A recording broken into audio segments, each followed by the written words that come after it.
Anime universes look amazing.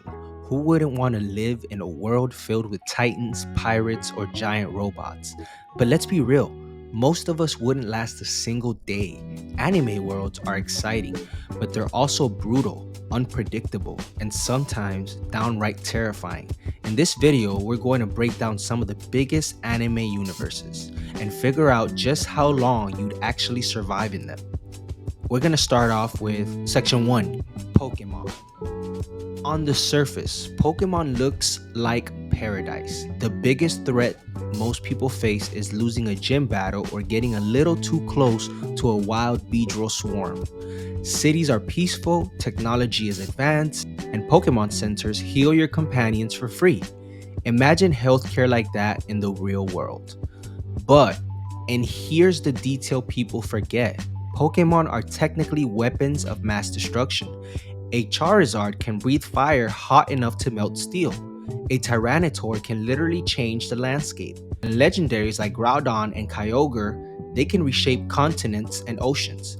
Yet despite that, society in Pokemon seems incredibly safe. Why? Because the world is structured around harmony between humans and Pokemon. Battles are regulated, trainers are educated, and legendary encounters are rare. So my verdict? The survival chances are very high. Unless you're the kind of person who tries to punch a Garchomp barehanded, you'd live a comfortable and maybe even adventurous life. Section 2, My Hero Academia.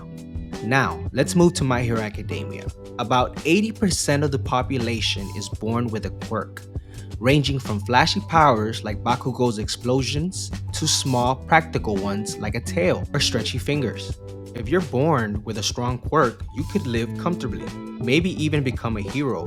But here's the catch, quirks are not distributed equally. Some quirks are weak or downright useless in combat. Being quirkless, like Midoriya was, puts you at a huge disadvantage socially and physically. Then there's the villain factor. Cities in MHA aren't exactly safe. The USJ attack showed that villains could invade schools. Stein paralyzed entire hero districts with his murders. Igaraki's decay quirk and later his evolved powers are catastrophic. Whole crowds of civilians can die in an instant.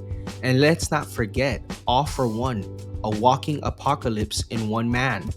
Day-to-day life probably feels fine if you're in a major city under pro-hero protection. But in reality, you're one villain attack away from disaster. Verdict, survival chances, medium.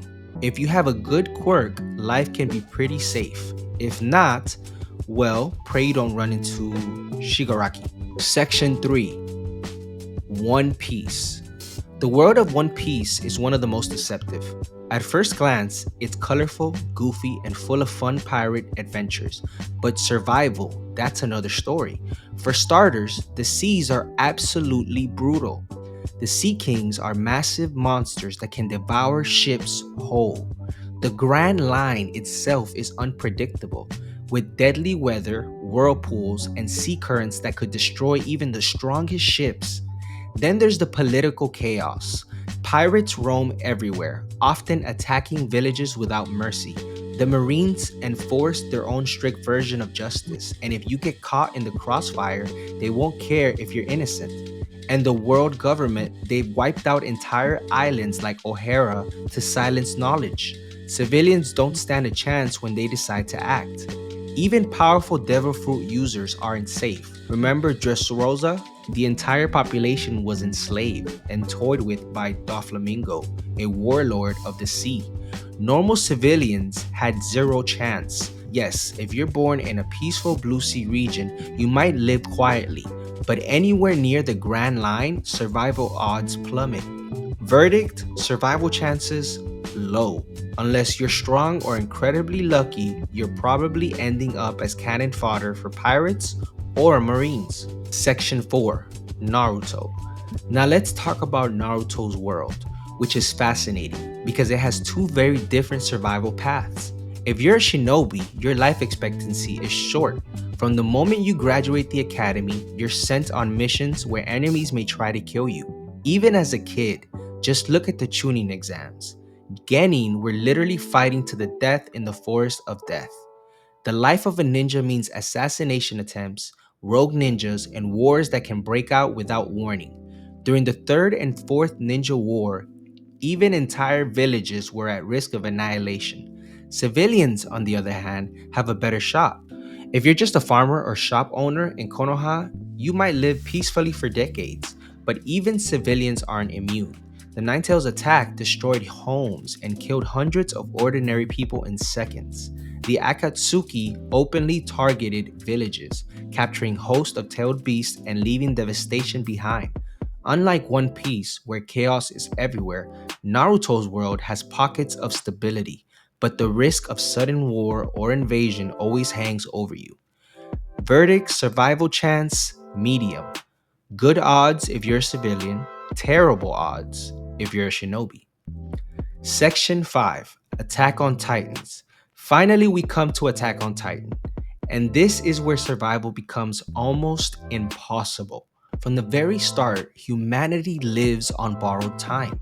Titans roam outside the walls, and when Wall Maria falls in episode 1, thousands of people die instantly. That's not rare, that's daily life in this world. Inside the walls, food shortages and oppression make life miserable even without Titans. If you're in the military, your life expectancy drops to near zero.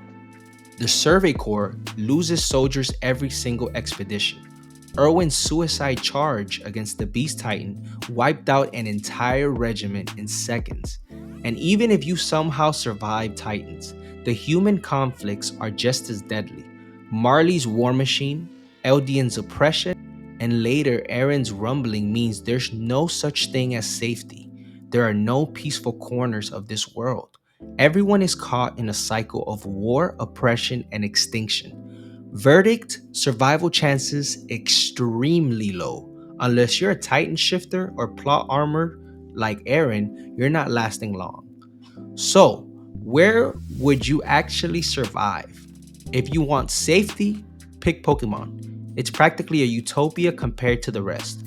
My Hero Academia depends on luck. Naruto and One Piece, possible but full of risk.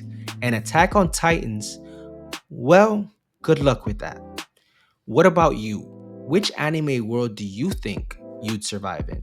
And maybe more importantly, which one would you want to live in? Even if it means taking the risk. Let me know in the comments below, and don't forget to subscribe for more anime breakdowns.